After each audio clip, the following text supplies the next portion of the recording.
Yeah. Hey, folks, let's call the meeting to order, But please. take a million and divide it by 60. Let's call the meeting to order, please, right at time, please. This is the June 1st regularly scheduled downtown Sarasota Condominium Association meeting. I'm David Lough, president of the association. I'd like to extend a warm welcome to Commissioner Albert. Thank you for attending. We appreciate your attendance, and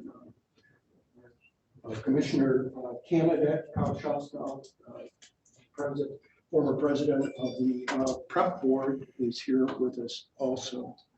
So, Also legal key, right? Yeah. Exactly. And like to make sure we have a quorum. I know Roger Berry and Judy Moore are absent, but we have Patrick and the folks in the room here. So declare a quorum declared, please. First order of business would be approval of the minutes. And I hope they looked okay. I did them with some of Bob's help, and Patrick and chiming in. But one critical thing in there was if I got captured that one motion we made, that was a little bit of discussion on. I hope I got that. I watched the video 3 times. So do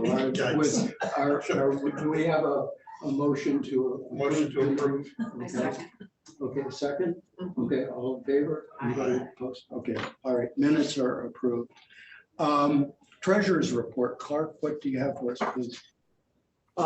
First of all, I've got the Seacoast, our new Seacoast Bank, which is taken over from Sable Palm. Balance we have checking is $164.79. Nice. Now I just had so in looking at, I was trying to do a final accounting on the 2 events that we had, the Jenny Rowe visit and the technology workshop.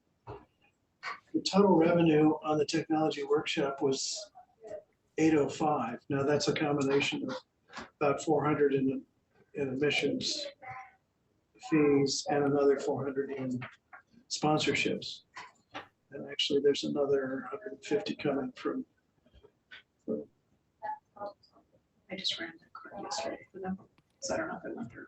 Oh, For the last sponsorship. yeah, oh, great, okay. So they need my invoice, so, right? I just have to. Oh, you did, oh, good, you're very efficient, okay. Maybe you'd like to do this. No, just that one. Okay, so the renovation cost us $4,444.78 when the smoke cleared. Okay, so we were in the hole about $3,600 on that one. Jenny Rowe, on the other hand, was we had revenue of $5,500 from the grants that we got, and so the final number there was a negative $2,500, but that was over 3 or 4 days. And so we did not charge anything for the event. Luckily, the grants that we got defrayed most of those costs. Thank you, Jamie. Including the $2,000 honorarium that you got. And the airfare, hotels, and the rest of it. So, yeah, as I suggested to David, I think we need to do a half-year look-see at where we are in the budget. And Offline, because we are tentatively talking about a candidates forum event co-sponsored in September and another event in October. And let's see if we can make that work. Yep. Yep. Okay. Anything else, sir? Not at the moment, no. Okay. Just talk slow. But I appreciate that. I would like to introduce at this time Corinne Arriaga I hope I got that pretty close. And is Alvi on the Zoom call? She is. And Yes, I Alvi, am. okay, hi, Alvi. Hey, Alvi, David. Chief Transportation Planner for the city of Sarasota. And our two guests are very important people to our city and to DSCA. So Alvi and Corinne are relatively new with the city, about a year or something like that. 6 months. 6 months, okay. Well, Alvi, is a way of introduction, has a master's degree in urban planning and regional planning with a focus on geographic information systems. That's a good thing these days. She was formerly with the Sarasota Manatee Metropolitan Planning Organization as planning manager. And one thing I liked in her bio, she's a vendor at local farmers markets in some of her free time. So that's nice to see somebody in that kind of capacity. Corinne has a very interesting degree in psychology, which may help in working with some of the neighborhood associations. And she's a multimodal was for the Manatee Metropolitan Planning Organization too. And I noticed she has 2 dogs, and that's always a good thing about people to know their dog people. So without further ado, I think the protocol today is, Corinne, you are going to do the presentation with Alvi chiming in possibly. And then our typical format we use is if you folks could do your presentation in roughly 20 minutes, and then we'll allow 10 or 15 questions by members of the board. So without further ado, can you make this PowerPoint thing share screen? And so I apologize for people behind me. I'll turn at some point, make eye contact. I'm sorry. Share screen.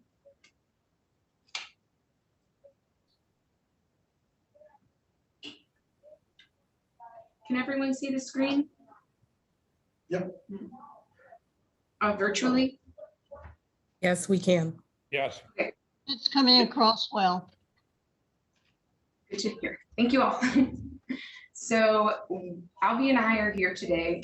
Unfortunately, Alvi has a sinus infection, so she couldn't be present, but she is virtual. We're going to just provide some updates on the Sarasota in Motion plan. As you are aware, Sarasota in Motion was the first ever city master transportation plan. There was a lot of public involvement. Over 4,000 people were involved, and what came of that was a list of projects which were then prioritized. So the top 10 priorities is what we're really focusing on implementing. So before we get into that, we already did introductions. Thank you, David. So first we're going to talk about Boulevard of the Arts and 10th Street. So the east-west streetscapes was actually the #2 priority to come out of the Sarasota in Motion Master Transportation Plan. And Boulevard of the Arts was the #10 priority. So the city decided to move these projects forward through the process together. So public involvement, design, those elements to completion are going to be moved forward together. So just an overview of what complete streets are. They're really just streets that take the context of the area into consideration. So, and really understands how people are using it. So incorporating street lighting, landscaping, wider sidewalks, bicycle facilities, and making sure that people are comfortable and safe driving, walking, and biking. So this project incorporates those ideas into the 2 corridors. And what's really special about these 2 corridors is it's not only just going to beautify and enhance the aesthetics of these 2 streets, but it's going to connect communities. It's going to connect the Central Coconut District, the Rosemary District, Gillespie Park, not only to downtown and these new developments in the Quay, but the Bay, right? That 53-acre beautiful park that everyone is really excited to be built. And so we really need to provide safe access to people throughout the city, both walking and biking. So like I said, these were 2 priorities that came out of the master transportation plan, but that was a very global plan. So now we really needed to drill down and to see what the community wanted on these streets.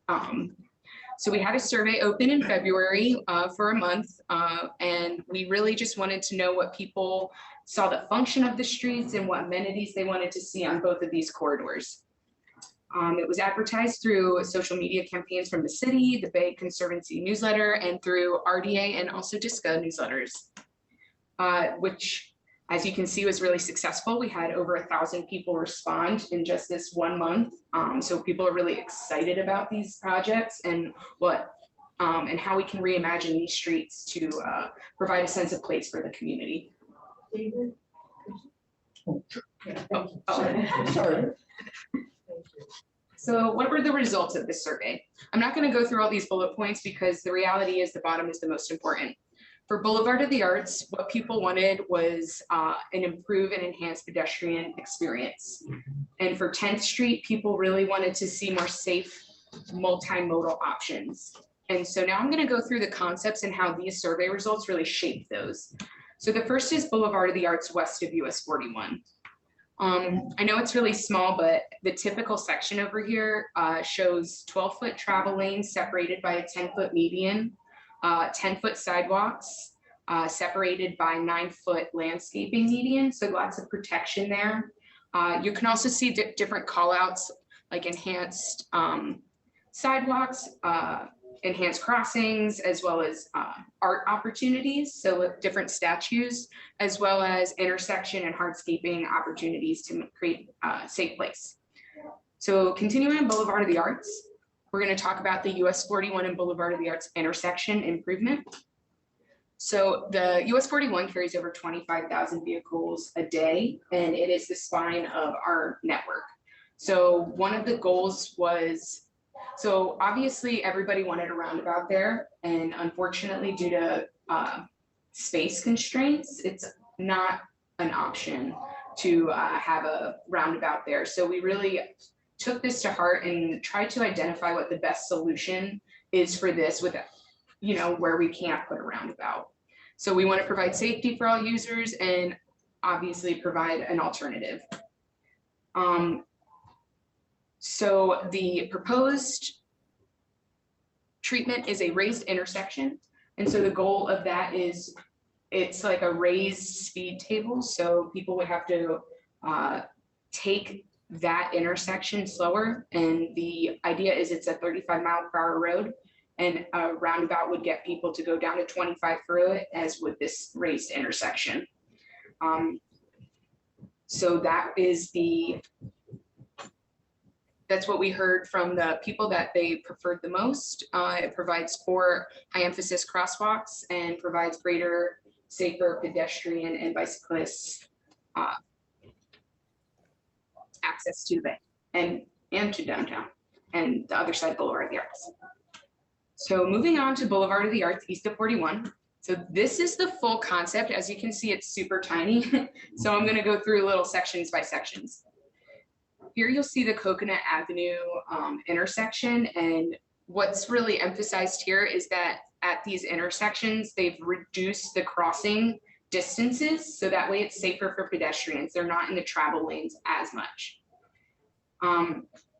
They've also increased the sidewalks to 11 feet to make it not just a better pedestrian experience, but also to provide flex space for people like businesses to provide maybe outdoor seating, sidewalk cafes, and those items that we found people were interested in. And so this segment, you can see those opportunities where there's on-street parking, lots of shade trees. There's identified potential for intersections at this central, intersection improvement at the Central and Boulevard of the Arts intersection. And this was really important because it's right by where the Rosemary Park is going. And there's a lot of historical, rich history in this area. So we've heard that really calling out this intersection is important for the community. So moving right along, you'll also see there's sharrows on the travel lane. And for this reason was because the amount of space that we had, we really had to prioritize one or the other. Do we want a bicycle lane, or do we want to enhance the pedestrian experience? And so what we heard from the community was that enhancing that pedestrian experience. So we really focused on those sidewalks and Boulevard of the Arts is 25-mile-per-hour road, and that can accommodate shared use lanes. And so you'll see here just more of creating that environment of shade trees and keeping the existing trees where possible, but creating those gateways by using special specimen trees.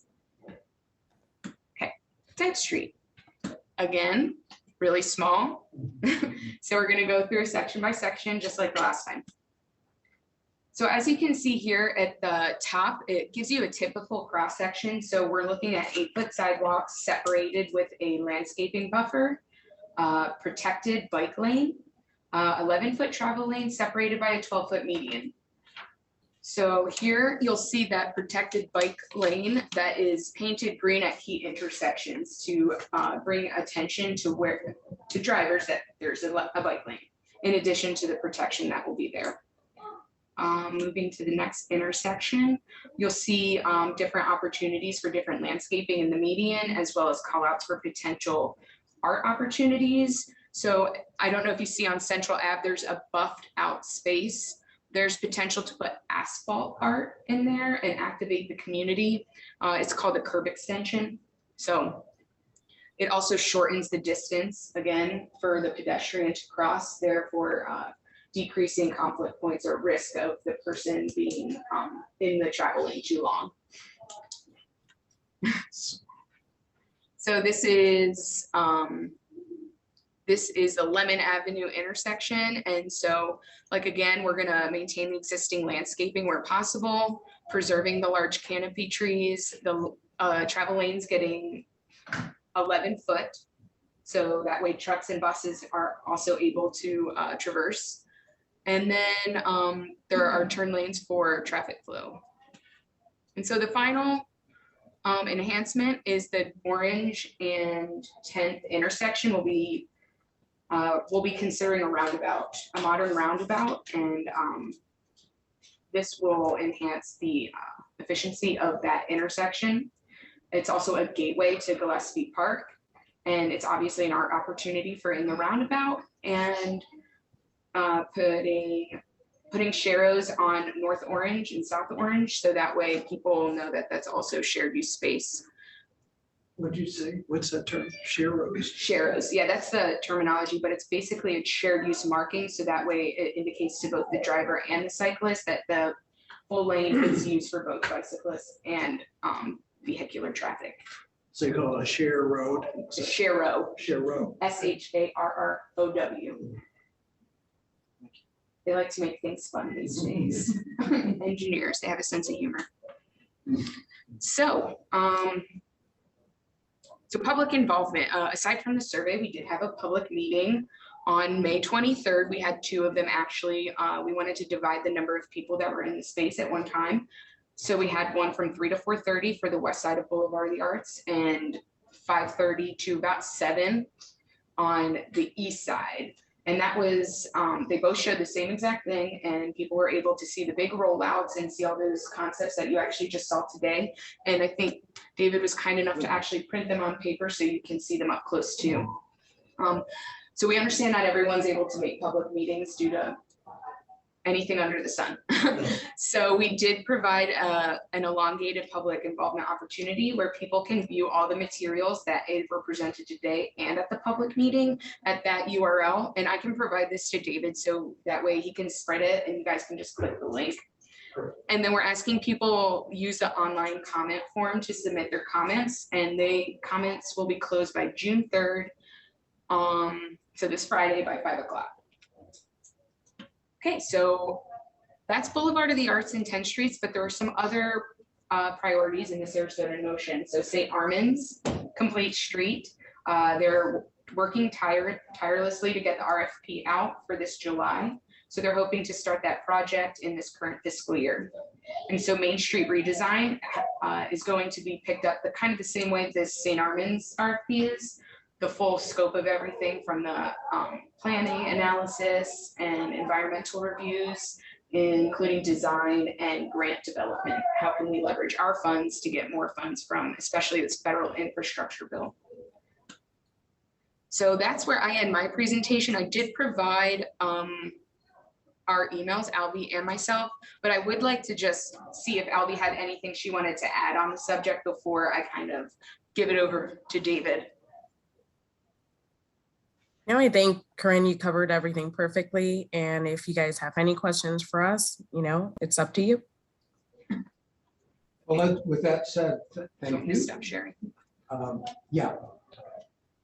With that said, let's open it up to board members for questions. Ken? I have two questions. You mentioned the possibility of a roundabout at Orange and 10th. What happens to the waterworks building that's there now? So the roundabout would be constructed currently within the city right of way, so there would be no encroachment on the water. Okay. And for the Main Street redesign, will there be involvement with the DID? Yes, absolutely. And that's in the future, as you saw, fiscal year 22-23. So, but that will definitely, just as this St. Armand's RFP is with the bid will be involved in it, the DID will be involved with the Main Street redesign.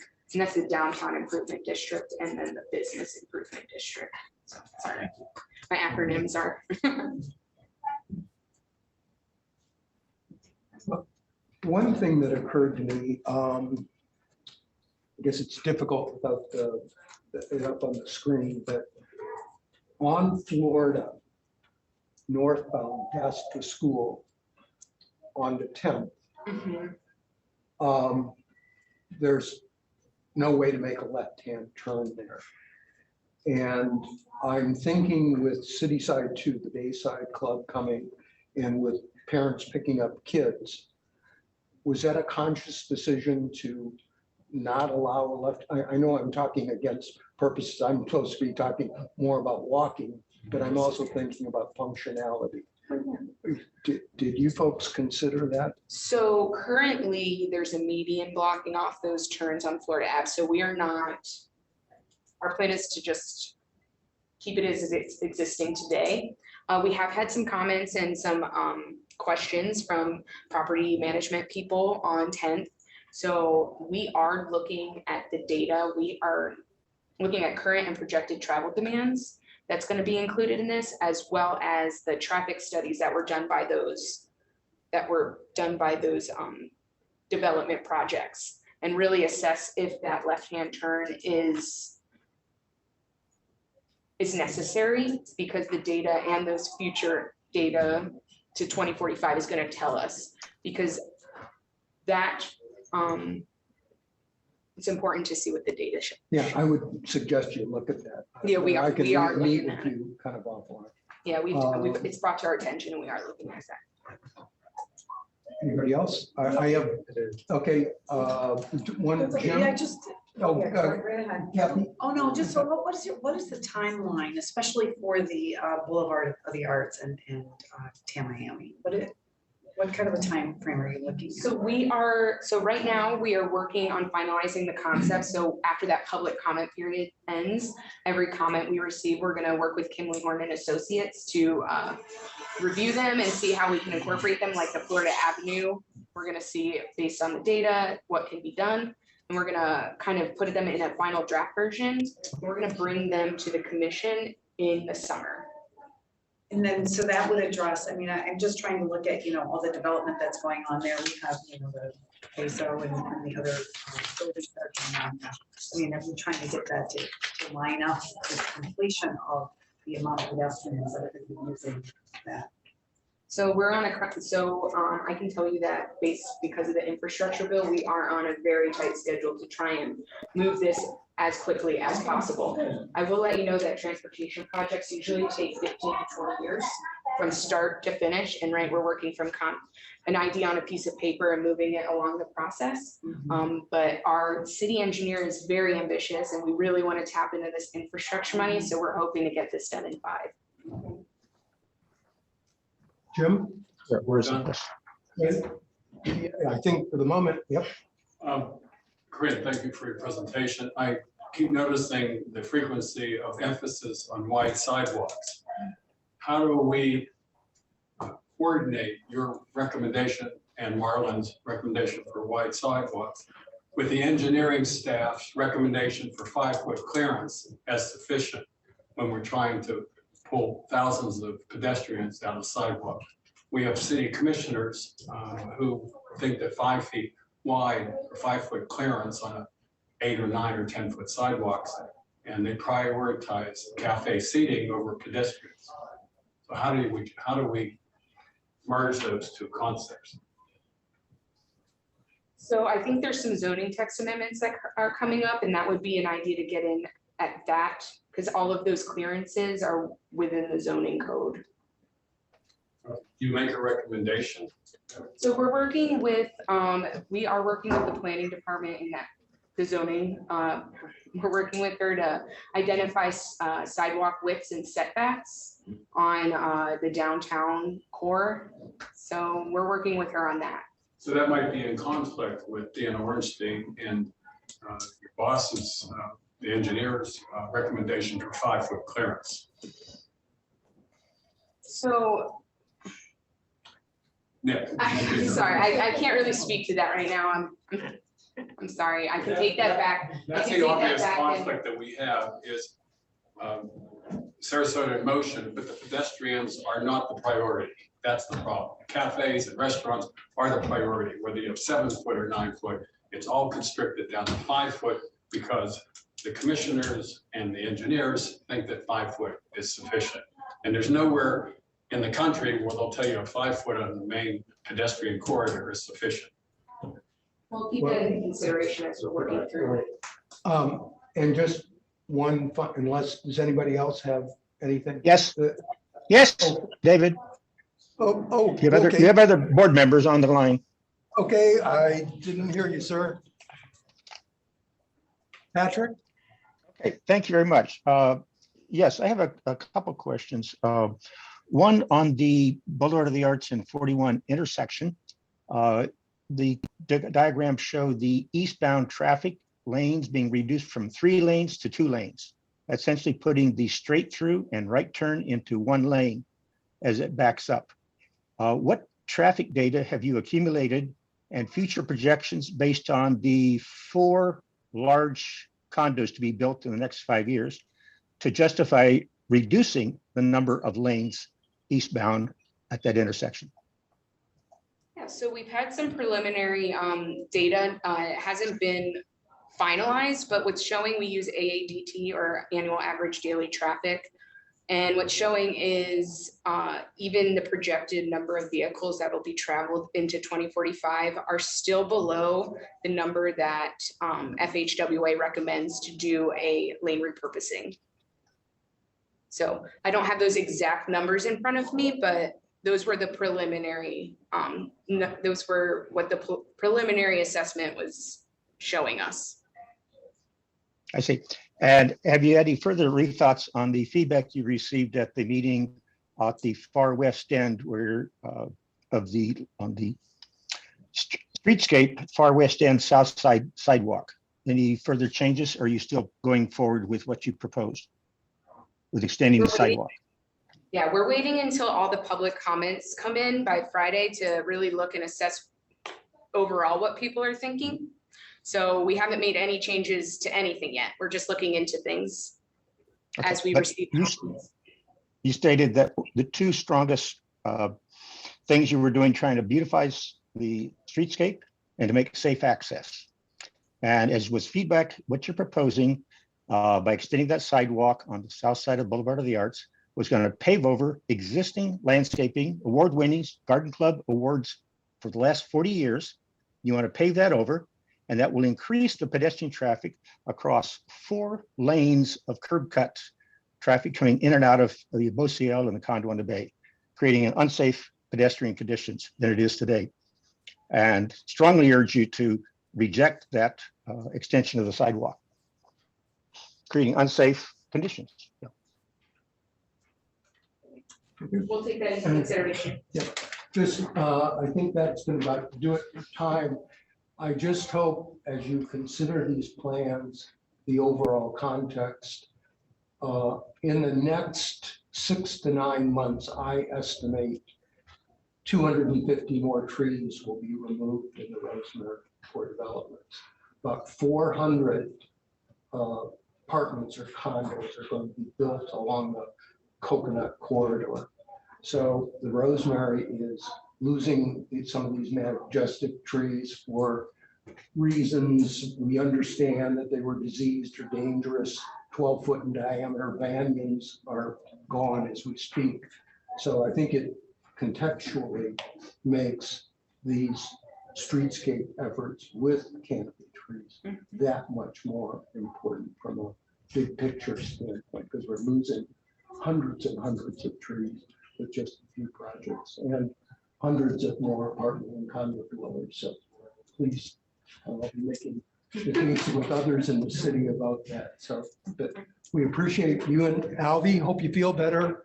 And Corinne, thank you for being with us. Thank you I'm all so sure much. appreciate the time. You can stick around if you like. Thank you all, I really do appreciate it. Thank you.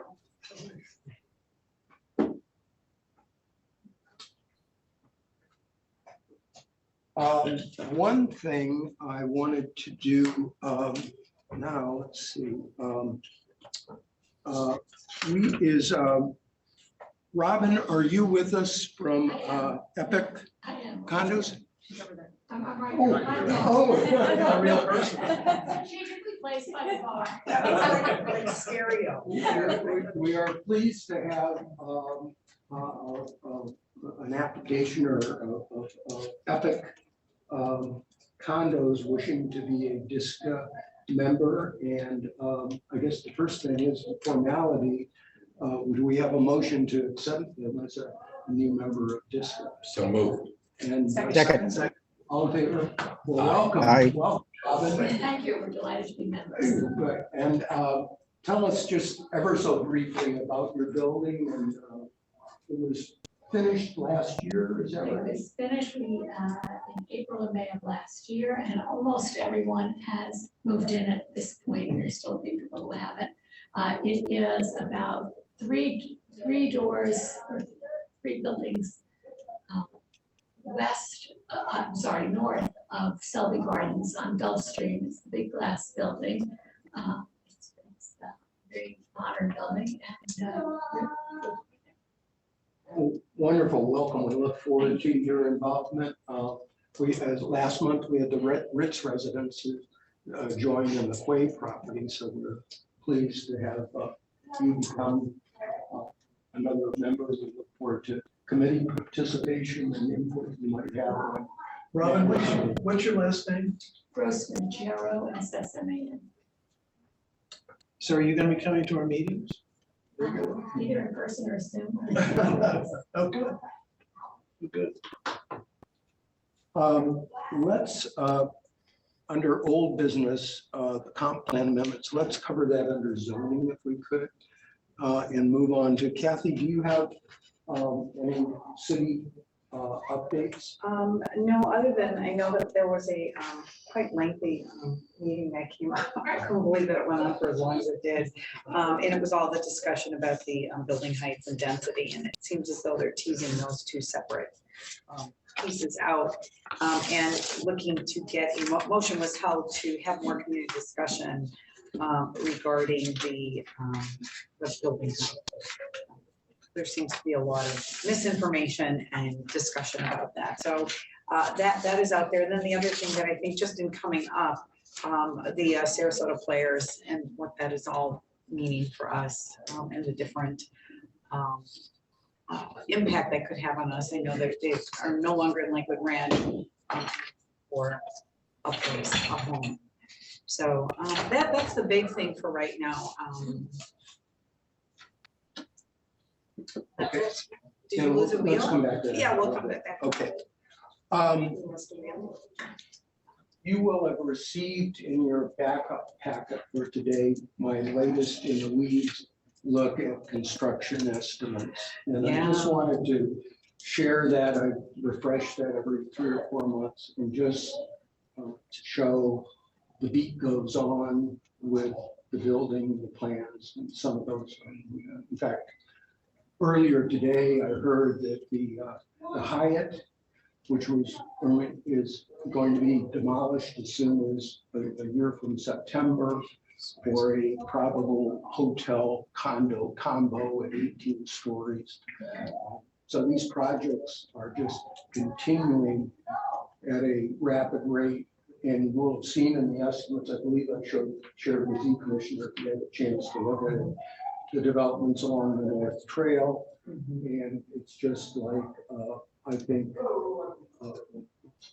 my guesstimate is as many as 7,000 new residents over the next 6 years, potentially in season.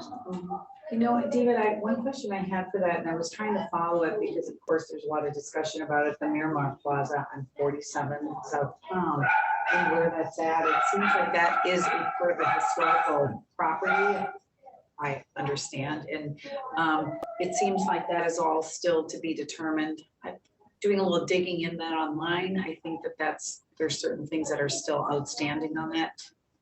All I've heard is Nothing has been the approved. discussion about the condition of the building being very, very poor. Okay, but nothing has been No. decided on that, because that is something that I will take back, I think. No. And the reason I did these estimates was we are in the midst of budget season. Unfortunately, this year, I was disappointed to see there was no May CIP workshop. Last year there was, so the community had visibility. You can't speak at a workshop, but you can see what's being presented. This year, unfortunately, the first CIP workshop, I think, is the 3rd week of July. So, you know, it's, I don't do this. yeah, I know, but I'm just making an observation that what I'm trying to do, and I think what we want to try and do, is not only advocate in a constructive way for good projects, but have the money be in the budget. Specifically, multimodal impact fees that I've talked about before. There is a test, you know, where they should be spent where they're collected, more or less. And I have now been in communication with Mr. Fournier about it, and he's of that same view that it basically is about time. So when it comes to the streetscape efforts or the park, we're going to try and make the case, and we hope staff and the commission look at multiple sources. Did you for write funding into that? some of these projects to keep them moving ahead. It's disheartening to know some of the timelines on this stuff for obvious reasons. Excuse me, David. Hey, David. Yeah. David, excuse me. Could you mute the other non-board members? I can't hear some of what you're saying with the other background noise. We're hearing a lot of other people have their microphones unmuted, and we're getting a lot of background noise. Unfortunately, what we're picking up a little bit is some people on the patio out here. So we'll do what we can. We'll go ahead and see if we can. Yeah, thanks for mentioning that. Maybe speak up too, because I Yeah. can barely hear it. Okay. David, are you okay with this being shared, this information to? No, I wouldn't see any reason why not.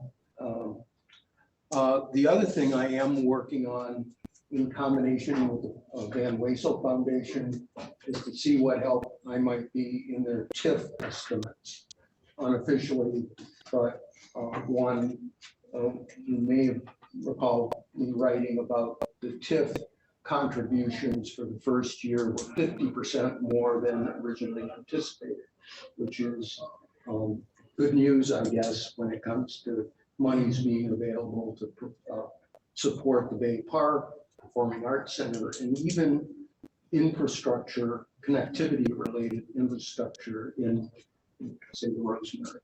I believe 10th Street's involved in that TIF, as is Board of the Arts. Yeah, so I think those TIF contributions could be double what people may have, thought of even 4 years ago in good faith, it just, with so much development and so much of it with a zero basis. Okay, moving on, community, committee reports. Ken, what do you have? Well, the Arts and Cultural Committee met on May 18th, and we discussed Alan Friedman's proposal for an art exhibit project called On Your Own Time, and that would give residents of member associations an opportunity to present art that they've created themselves. And in fact, Condo on the Bay had one such exhibit a couple of months ago. It was really successful. So anyway, we developed a list of a number of questions that we need to have resolved. We're hoping that the Sarasota Art Center will cooperate with us and be the site of the exhibit. So we're going to meet with them next and get answers to these questions. And then we'll come back with a proposal for having such an exhibit for member associations. Okay. We do a better job in the newsletter with the arts section? Yes, I like that. Thank you. Good. Thank you very much. Good. That's okay. Jamie, moving along to events.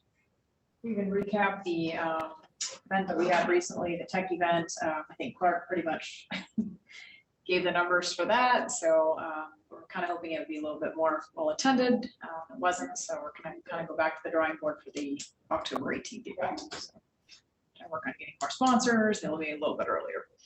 So. Okay. Green space, Patrick? Yes, David. So we provided the article for the last newsletter to document the changes from the tree advisory ordinance that was passed by the city commission. Initially, that ordinance was going to go for inch, but the commission asked to have that removed. And so that was taken out of the proposal. So the mitigation remains as it is today. So much of what you were describing, David, that Rosemary, based upon 10 major projects, lost 60% of its canopy. That set of rules, the mitigation rules, remains. There was changes that clarified things, and there's other changes that helped on the single family residents, reducing cost by allowing them to only have to plant very small trees on that. Following up on that, the city is moving ahead on the urban forestry project with their tree inventory. I've been in touch with the city arborist on that. And when they have some preliminary results on that, he will begin to review those with us, as we're primarily interested in how that tree inventory looks for the downtown areas, and more specifically, as we target the greenways, essentially north-south, getting from the downtown area up into Rosemary, and then from Rosemary over to the Bay Park, as they're showing with the 10th Street and Boulevard of the Arts projects. But there's still that need for green connections from Main Street up to Boulevard of the Arts and 10th. And so those are the upcoming activities. Okay, good. Health and safety, Kathy, anything on the Salvation Army or? No. And Peter and I will be connecting some dots. We have an update on that.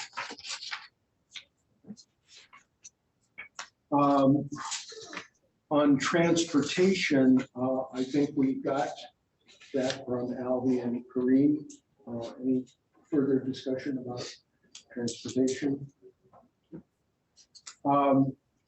Did you make a comment about the scooters around town? She did not comment on that. Oh, okay. I did.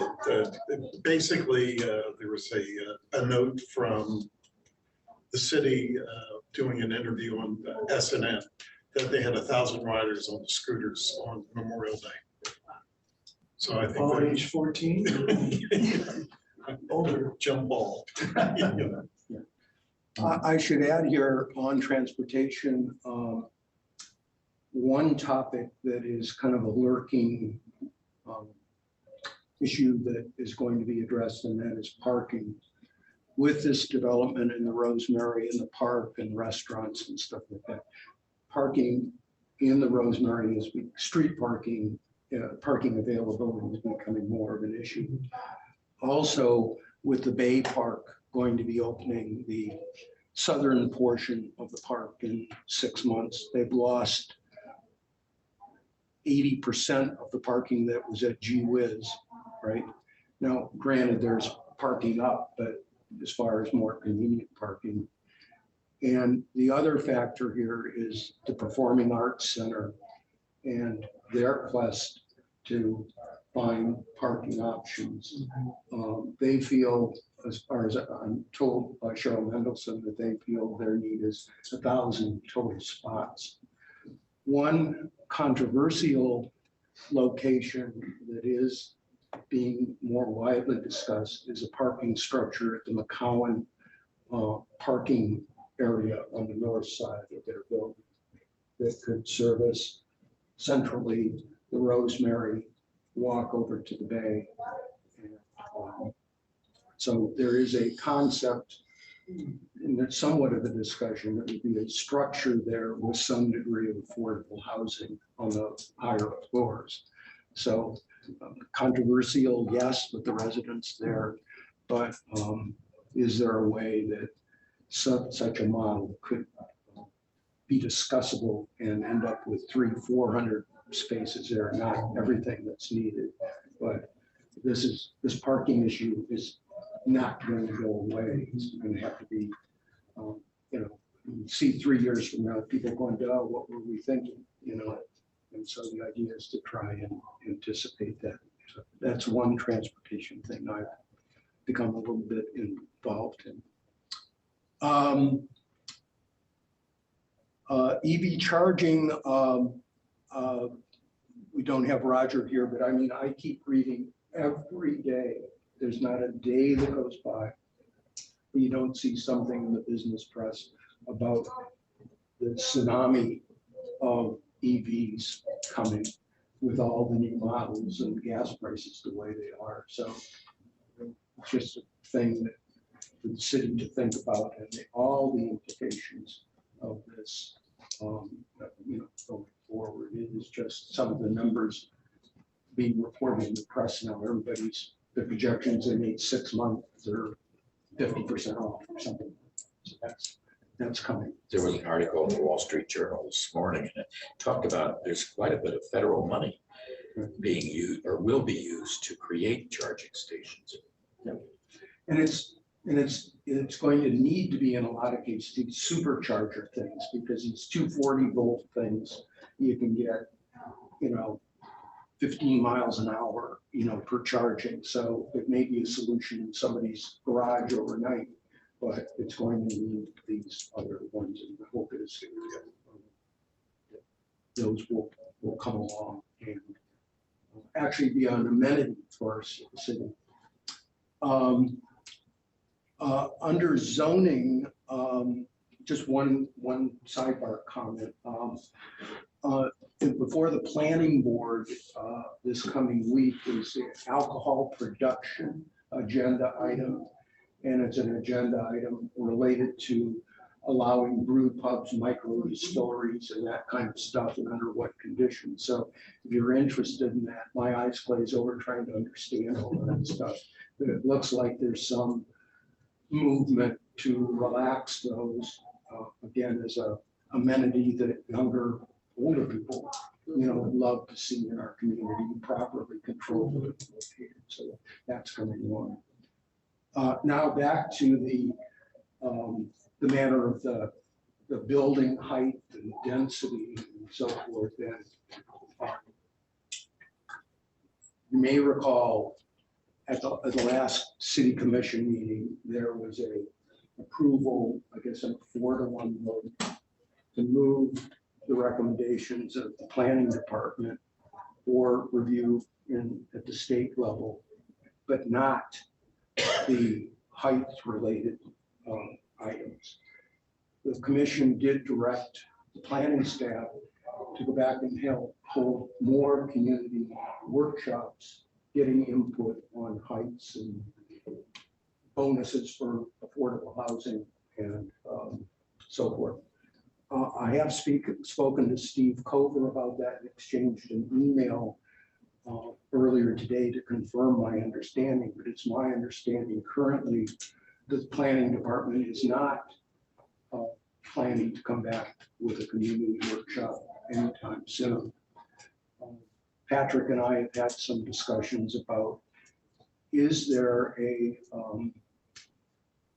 way DSCA can be part of the solution or part of the conversation or part of a positive voice in getting this serious issue dealt with in a constructive kind of way, including workshops with speakers, maybe on both different sides of the issue as an educational campaign, and then culminating in a community workshop. So, Ken, I know you have some pretty, deep thoughts on this, and Patrick, I know you do. Shall we have a little discussion about where we think we're at and what role this might play? Well, I think the public is the key. And right now, even at that meeting, at the city commission meeting, it's clear the public doesn't recognize the connection between height and density and cost and housing costs. And somehow we've got to help the public understand that so that we don't get this knee-jerk reaction to any proposal for increased height or density. It might be helpful to talk to some of the developers or have some of the developers. I know I had a conversation years ago with Pierre Revolta about the Revo. And one of the problems he had there, he had to construct some very large units that he had trouble selling because of the density cap. And that doesn't make sense to me. Why couldn't they be made smaller and sold for less money? But the public doesn't understand that. And all they think about is this creates traffic, and it creates more people, and it creates more everything. And that's not necessarily true. Because you look at the scooters and their bicycles and the usage they're getting. That's taking cars off the street. There are people all over town. I see them every day riding there, and groups of them too. So so that's very helpful. But I think that's key. There's an alternative effect to restrictions on height and density, and that is sprawl. And the public doesn't understand that either. And they need to become aware of it. So I think education, and I think your idea of having both sides there, because the commission only hears from one side. When you hear from the public, you hear this negativity, and we've got to be a much more proactive, much more constructive group of residents than we tend to be when these kinds of issues come up. Can I ask, what's the loss on Lemon? Is it attainable housing? Isn't it considered affordable housing structure? I assume it is, but I don't know. I mean, in reading about I don't it, know what the what's going costs on are. That's 160 units. Was there, But that's not 160 units. is that an anomaly? That we have buildings like that, or is it? Well, is that the answer to our whole problem? Well, It's a piece of the answer, but it's not the whole answer. And that's the issue. What was the discussion on that? We need to know what the demand is. That's another thing. We don't know what the demand is for affordable housing and where the price ranges are for affordable housing. What does that mean? Now, my hope is the new project at 10th and Coconut. They keep changing their names. It used to be Aspire. Spires on 10th. Get a decent, It is supposed to have 47 attainable in their 160 unit building. And I don't know how that model can be replicated, as one possibility. Did they get some special dispensation for? Yes, they had a rezone of that to. Right. I think that part of it too is to have an understanding, if you want the public buy-in, I think there needs to be education. I became aware of an email, a public email that went out regarding the history of the DROD and what happened and was it followed and wasn't it followed? And I think to go back, my question was, I needed some help in interpreting it. I see the mark, one of the places that I live at, I don't know, did they meet their requirements? And so I'm wondering, have the developers who did a buy-in in the beginning, how were those played out over time? I have the demarque in here, I think is one of them. I know I don't mean to put you on the spot and I certainly don't want you to answer, but that's a question that I think we need to have answered is what were developers asked to do and what is the history of them actually following through on it? And that I think is where the public is getting hung up on. That's from what I'm hearing.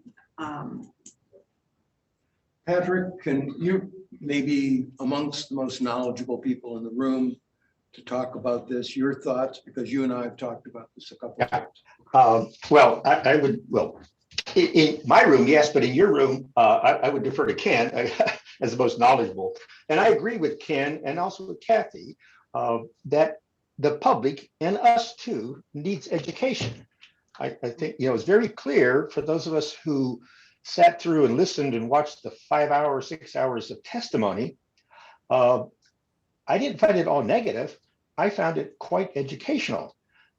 And in that education, I heard developers come forward and say, hey, I've developed attainable housing, maybe in other areas where the costs are even more expensive, like in New York or Connecticut, and how they could do that. And they have experience doing that. I'd like to hear more of that. I've heard developers say, I can do attainable housing, give me more density in 10 stories. If they can do that, then that's a solution. I've also heard of people talk about we need better, the metric should be floor area ratio. So I think exactly what we should be pushing for is some educational seminars, workshops, open things, inviting the public and getting that information out. What are the strategies? What are the options? If the goal is attainable housing, how can we get there? Is a key thing and focus on that, not just focus on, hey, we want bigger, taller buildings downtown. And then secondly, after you really tackle, I think, the attainable housing side of it, is to go back and look at that process. A lot of the objections, and certainly DSCA's objections to that comp plan amendment, was the process. The fact that staff did not conduct the proper process. I think the memo from Fournier said it was a deficient process. That's why it was pulled out of the comp plan amendment. And so insisting on that process. And one of the key things in that is, can we get attainable housing?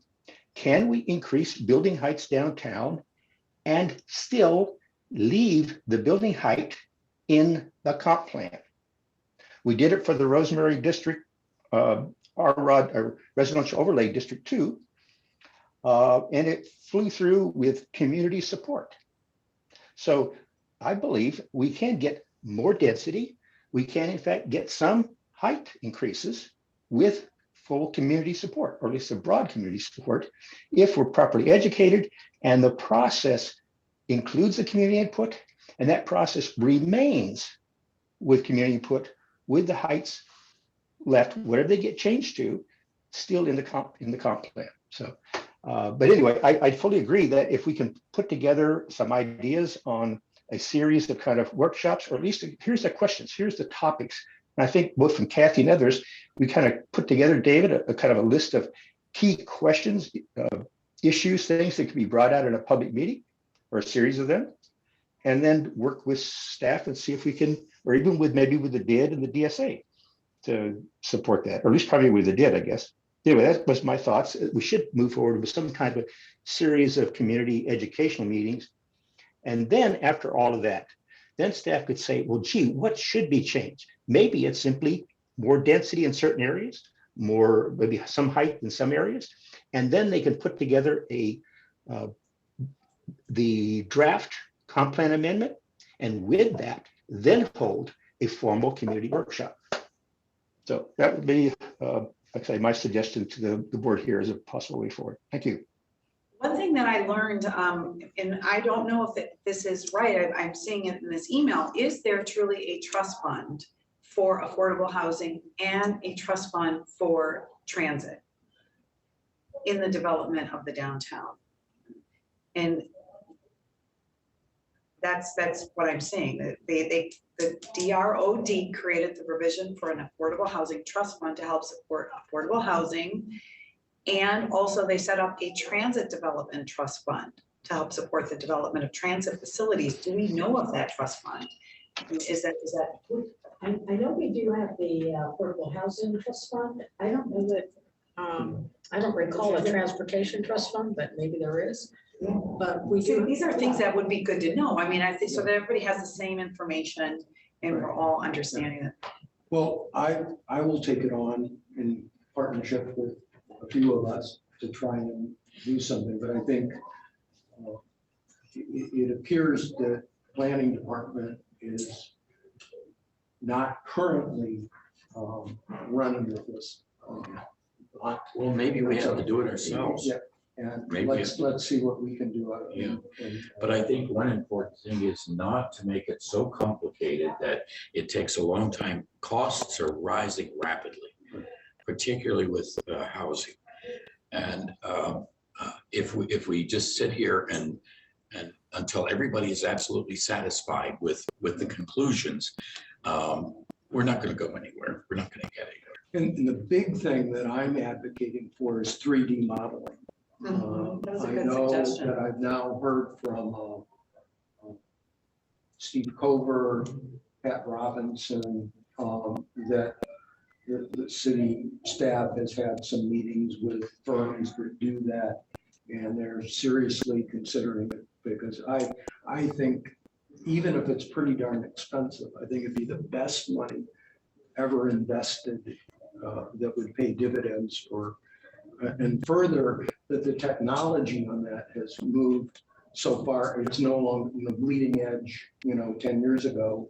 It's more mainstream now and should be somewhat more affordable. But so we can all visualize this stuff.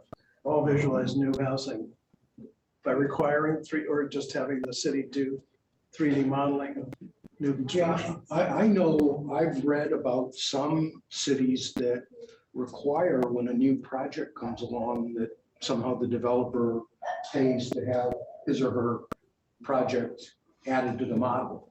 Now, how to do that in Florida environment, in an appropriate way, I don't know, but this could be, it could pay so many dividends.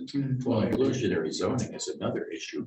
We discussed it when I was on the commission, but we've never adopted it. And there are cities that have inclusionary zoning. And that could be another piece of the answer to the problem.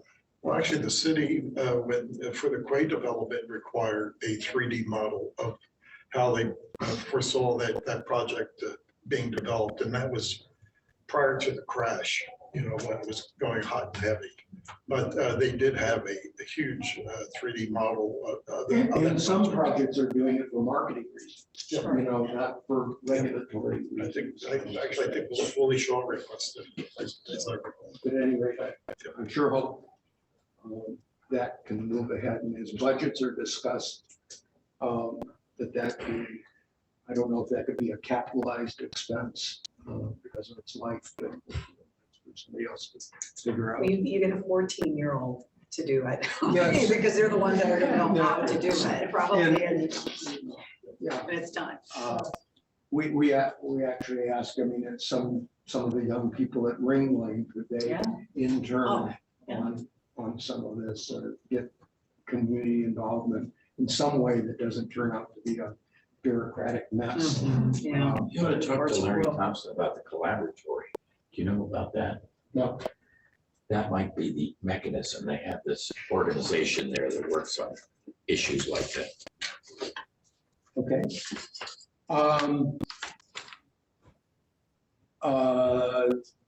Bay Park Conservancy, Bob, what do you have? Not much over what I've been reporting over the last few meetings. It's continuing. They have fencing up along the bayfront for improvements to the sidewalk, lighting and benches. They have improvements. They have closed off parts of the, in front of the municipal auditorium to add trees, large palm trees and shade trees. So that, that's just, it's continuing. The food building that they're building on the, in phase one, it looks like the building structure itself is finished and now they're decorating it. So they have some large canvases draped over the front of it and they're adding decorative stones to it. So we'll probably see that coming out probably by the next meeting. Which building? It's a new building for food. Concessionaires. Yeah, and restrooms, I mean. Good. CCNA, Ted is not here. They have a meeting on Saturday that I will be attending. So frankly, I haven't paid much attention to the agenda, but they're meeting this Saturday. On the Rosemary District update, the park, 3 designs currently being distilled into 1 or 1.5 for final input. A couple of us met with Jerry Vogel and Candy Peterson 2 or 3 weeks ago to discuss this. And I'm happy to say that Jerry seemed to be interested in trying to move this along, including going to the county off budget cycle if park impact money was felt appropriate. As we know, the county kind of sequesters that money and the city has to ask for it back and budget cycles and all this sort of stuff. So we're hopeful, particularly, I'll beat the drum with all these trees being cut down, please, and us having $600,000 in a tree mitigation fund. Let's find a way to continue to move along with the park. The rest, the streetscapes we talked about, I think that's all I've got at the moment. On the street thing, and this one thing I wish Barry was here. How is the roundabout going on the Ringling roundabout? How are things going on that? I think they're more or less on schedule. That's as far as I know. There was some delay in paving for a week because of asphalt. They work at night or something because I'm like, there's nobody's over there. It's like they must work at night. No, I'm giving every impression. Little It's elves. more or less it's by Christmas Day. Yeah, that's what I thought, that they were a little bit ahead of schedule, and so, okay. And with that said, sorry, hi there. I didn't see you there. How are you? Good, how are you? Good to see you all. Who do we have so far? I think we have, Donna's on as well. That's Donna, I'll call this. Oh, Donna. Well, let's do platinum first. So let's get, hi, I'm Kristen, liaison for the members for the DSCA. By the way, let's have Carrie come up. We'll introduce our platinum members that are here first.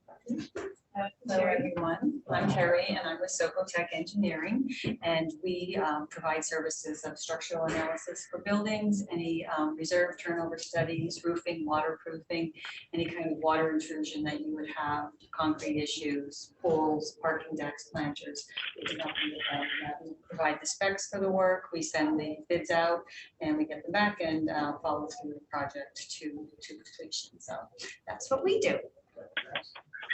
And I'm done because Cadence is a platinum member now, right? Yes. Yes. Okay, sorry, Donna. Hi, Donna. Hi. Good afternoon, everyone. It just amazes me so much, and having spent some time in downtown Sarasota over Memorial Day weekend and doing the walking around and seeing the changes and driving through and It's just an amazing piece of work that's being done to help the structures down there and making things easier to get through. I didn't find it any problems at all getting through in front of Marina Jacks and crossing over. It seemed to be a little bit more easier than it was a month or so ago. So I'm so glad to see that we've got our hands in and an opinion as to how everything is going. As you know, Cadence Bank is here to service all your needs and association services. What I want to highlight today is that it's that time of year. Hurricane season is coming into play. We provide an emergency line of credit for such services that if you have an emergency, you want to have something available in a line to help cover your deductibles while you're waiting for the insurance to come in to start projects, especially if there's any damage done.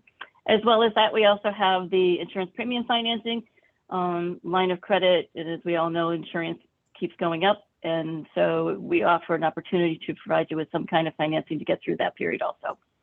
But other than that, we all say hello. The girls, Riva, we're all here to help you. And we really did enjoy being down at Art Ovation the other night with all of you. And it was quite interesting to hear the panel talking. Thanks, Donna. That's so helpful. The line of credits and all that, so helpful. So should we keep going with Monica? Hey everyone, I'm Monica Mantius with Berks and Law Firm. I do their business development and marketing. We are a construction defect law firm. So we represent associations and community associations with issues with their building. So if you have any maintenance issues, recurring maintenance issues, reach out to me. We're happy to help. And just, you know, the statute of limitation proposed is 4 to 10 years. So it's better to figure if you have issues now. So thank you. And we work on a contingency basis. All right, and last but not least. Come on over here, Brandon. So yes, hello. Hi, everyone again. My name's Brandon. I work at Serpro here in Sarasota, so I run the downtown Sarasota, Lough, Lido, stuff like that. That's my main focus is the downtown community and stuff. Condos, high rises and stuff right now. Storm season is coming. So please urge your property managers, contact me. We can give you a preparedness plan. No charge, doesn't cost anything. It's basically just an agreement that if a storm were to come hit your building, you guys would get priority service over anyone else that just calls that doesn't have an agreement in place. Thank you. Okay. And again, I'm Kristen. I represent with my company, Core Marketing, along with 4 other companies that are platinum members to the DSCA. A couple of things I wanted to highlight is special session for the insurance just passed some legislation, House Bill 5D. Very important. If you need a copy of that, reach out to me. I've got some of these I can pass out just so that you can reach me or any of my clients. A lot of changes coming for condominium associations. Just to highlight some of the things that building inspections are coming as early as next year. A couple of things on that list are going to be plumbing, electrical systems, fireproofing, waterproofing, your roofs. One of the things that they passed was insurance companies can no longer deny you if your roof is over 15 years old. So it's supposed to be an insurance special session and ended up being like a legislative update. I kind of think they snuck it under the radar. So a lot of things coming up for us that we need to know about. Insurance stuff as well. Some pluses are insurers are not going to be able to refuse or to write or renew your policies. They're going to combat fraudulent roof claims, frivolous litigation. Monica can probably tell you a lot about that. So again, I represent attorney, plumbers, right way emergency services, like Brandon said. If you don't have your ERP or disaster plan yet, you need to get one now. My CBIZ insurance guy, he's a weather nerd too, which is good. And he just said, we're gonna have some activity this weekend, so go get supplies now. He didn't tell me what storm's coming, so I didn't know if it was Alex or what. It's definitely not Agatha, because that's on the other. And then also Socotec, we've got cracked cars. If you have foundational problems, you need to get those addressed before they cause issues. So that's pretty much it. Thanks for having us. Great, well, thank you. This is a time where we ask for any member representatives on the call, have any comments or questions. I see Peter Blanton. Peter is the lives at the Ritz Residences, and the Ritz Residences became a member a couple months ago. So welcome, Peter. If you have any comments to make, and anybody else on the Zoom calls, or anybody else that would like to make any comments or questions? No, I mean, I like all the progress here. Yeah, it does seem like on the insurance front, I've heard that insurers will want vacant condos to be inspected. So during the summer season, which obviously coincides with the hurricane season, they'll want maybe monthly visits by appropriate service organizations to make sure everything is where it should be. A lot of insurance claims, though, have to do with leaks, which are not detected and create further damage. So I think from what I'm hearing from other condo associations, at least one in Longboat Key, that's something to look out for. And also my comment on the, I have a comment on the, Boulevard of the Arts, 10th Street improvement. And it seems like they've incorporated some of this, but I'm a much bigger fan of canopy trees, shade trees along sidewalks. And palm trees don't provide a whole lot of shade and are more decorative, and maybe they should go in the median strips, which I think they have incorporated.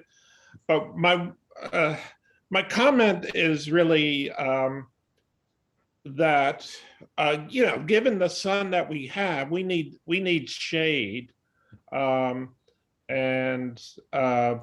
developers like palm trees because they fit with the Florida motif, but the practical reality is we need more greenery, and a palm tree doesn't provide enough greenery. Couldn't agree more. Couldn't agree more. And just one thing that didn't come up on the Boulevard of the Arts and 10th Streetscape is there were some comments made about unique street lights. Could there be an opportunity called Boulevard of the Arts to use street lights? Artistic lights. Yeah, something a little bit more unique than the kind of dated ones we have, as long as they may be replaced. So that is something I know Corinne and Alvi are looking at, and we're trying to give them some ideas there to look at it as a total picture of his art. I think if there's nobody else, it's time for some wine. Our next meeting is July 6th, same time, same place. And Commissioner Albert, we sure appreciate you being here. Would you like to say? Yeah, I have a couple of things I'd like Oh, to yeah, say. come on down. Do you want to do it with a glass of wine? Yeah. No, let's do it. No, I wanted to see how many of your buildings, because I know we've probably talked about this, are looking at getting electrical vehicle charging stations, because, I know that's really an issue in terms of, private homeowners can have it in their garage, but if we're in condos, we need to have them in our parking lots, so, or parking garages, whichever, and I just. You ought to get a copy of our survey. We can send, We've already done a survey. I knew you had talked about it before, and I didn't have, So we can supply you, Yeah. and then our last workshop, there was a fellow talking about that. So this is something on the forefront. We'll get you the results of that. And then the other thing, I couldn't agree more that it would be wonderful if the Downtown Sarasota Condo Association did an educational event to educate people why it makes sense to give some building height, to add extra density if you're providing affordable housing, and why that benefits, that's what we have in the RROD. And, it's working, and we have the mechanism to keep in place so that they keep the affordable housing they're offering affordable for 30 years. So, you know, we have the mechanism to monitor that so that there isn't the fear and the misinformation that has gone out about these things. And every time something comes up, the misinformation has to be combated, and we have to have people on the other side explaining, you know, and people who, you know, and I don't claim to be an expert, but I've been following, you know, new urbanism and urban planning since the mid-90s. And, you know, we've got really good planners in the city that are following these concepts. And the concepts they were presenting are actually what is recommended by the Florida Housing Coalition for our area specifically. So I think education on this would go a long way towards people understanding why it's important to do this. I would say, how do I say this delicately? There was some misinformation from numerous sides of the issue. So we need to back base this, and I think DSCA would be hoping to be a positive force. I did hear that Commissioner Brody is organizing a town hall of some kind. They can't talk to one another. Yeah, we can't, yeah, so I don't know. Well, I was told that. And it was kind of his suggestion. I think he might be actually, but that would be a good follow-up. I don't know if one of us could. Yeah, because it's something he's been advocating for since he's been on the commission. Yes, So- exactly. But I will say that that commission meeting, as long as it was, I would agree that the 5 hours of public testimony, I learned a lot. Right. And you don't really see the other side of it. You know, we look at it from residents living in condos and not wanting certain elements that we propose that are going to be there. But when you hear from business owners and developers and the other side of it, boy, there's a lot to it. And I think that in itself was a good education. Yeah, the frustrating thing to me is at the same time we're talking about height and density, we should talk about setbacks and you know, Absolutely, this kind of 100%. thing, because it just, that's what, again, this modeling to just help us To see how it looks, yeah. you know, it's complicated and yes, it is. Again, we'd like to be a positive, constructive. I think that would be a perfect thing to do. So, I endorse that.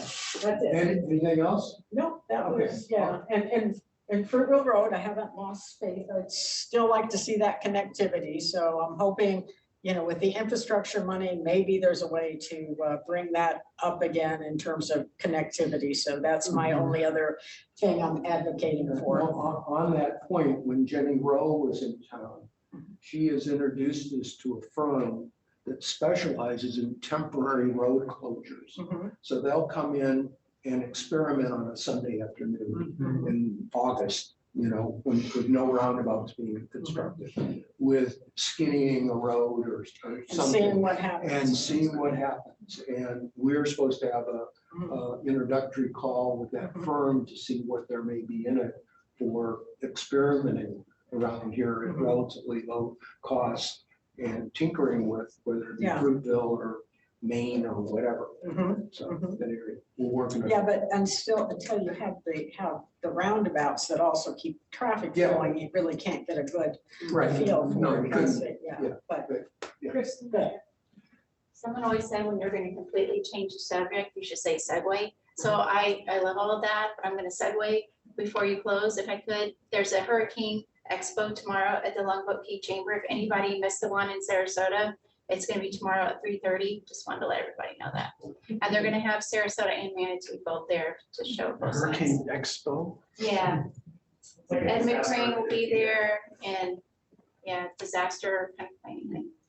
Prepared. Okay, I think that's a wrap. And July 6th, back here.